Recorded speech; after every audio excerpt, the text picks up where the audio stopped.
thousands of years, humans have used idols, charms, sacred symbols, chants, and music in healing rituals. Professional art therapy, though, was only established in the mid 20th century. A unique therapeutic approach, it incorporated elements of movement, music, visual art, theatre, poetry, and psychodrama in healing. It started as a way to treat veterans of the world wars who were suffering from post-traumatic stress disorder and to help children and teens with special needs.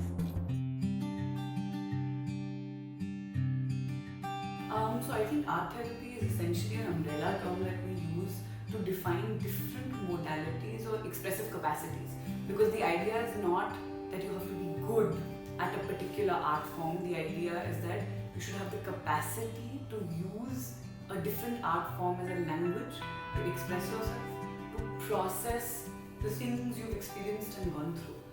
Art therapy is used to treat a range of mental health issues such as depression, substance abuse, anxiety, and schizophrenia. So basically, I lost my mother in 2010, and in 2011 I lost my father. So that is when I started experiencing grief, and even though I have been on a lot of medication for anxiety and depression ever since, and I've also attended a lot of therapy, but I do feel for me personally, painting has helped the most in terms of with my loss and to deal with my grief. But the scope of art therapy goes beyond mental health care. Dr. Samir Parikh says at Fortis Healthcare, art-based sessions are also provided to patients who are suffering from conditions like cancer, trauma, dementia, and stroke.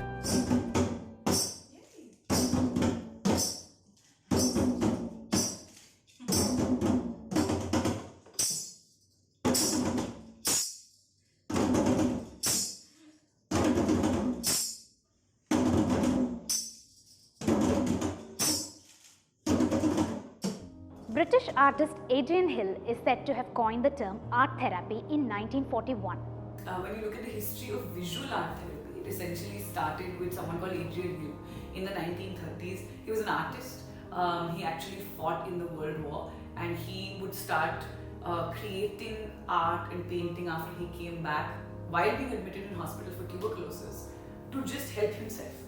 And he started with just drawing images of things he could see outside the window, memories of the war, caricatures of the doctor or the nurse. Hill published his theories in his book Art versus Illness, which later became mandated for nursing staff in hospital units, says Call.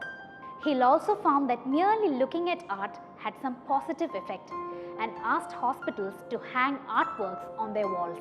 The hospitals were sad, white, dull places, says Call. Thanks to Hill, color exists in hospitals across the world now.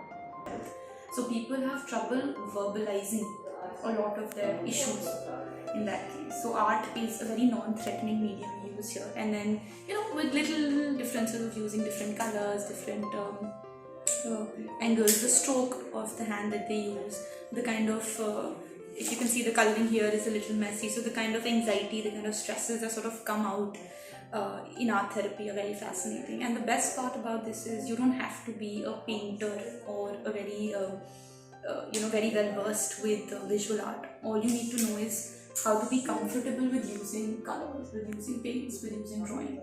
And in my sessions, typically when we make them do artwork, we also have a discussion around it, because so many times patients will not be comfortable with the work that they've done. They might feel like, okay, I'm going to draw and this might be judged. So there are certain clients with whom you can see as a professional, you can sense that there's a bit of hesitance.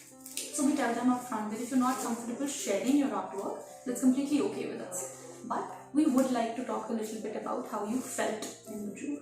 And most of the patients, once they see that window opening and they see, okay, this is not going to be judged, I'm not going to be marked on my drawing, then they open up themselves.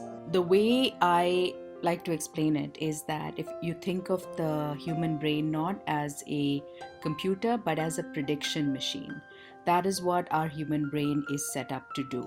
What we are doing every day is taking in information from our senses, from our memories, things we learn, things we've known, things we've experienced, in order to prepare for an uncertain, unknown future. So what art helps us do is try out different scenarios for the future. in creative ways. And in the process, a lot of different neurobiological systems come into play.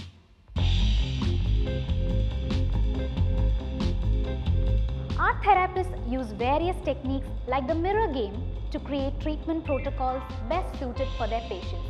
To deal with emotional issues like anger, therapists may ask clients to make a stress painting by choosing the colors representing their stress. Design a postcard that the patient will never send, make sock puppets to act out stressful situations, or put together a journal. Likewise, for patients in distress, one of the most commonly used techniques is to ask the patients to draw a safe space and place the people and things that make them comfortable in it.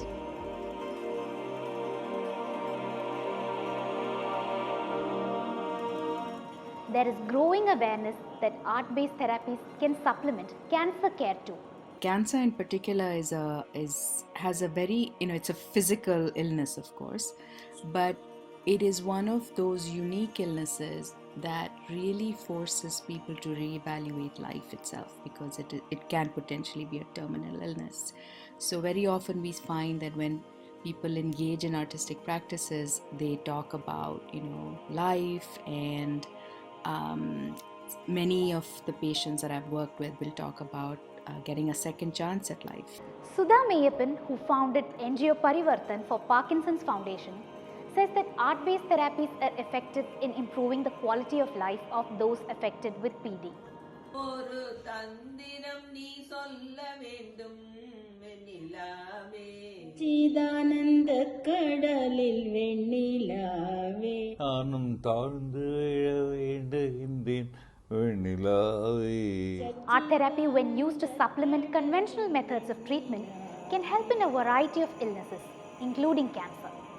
Scientific studies are unraveling the link between art and healing, and more patients are on board.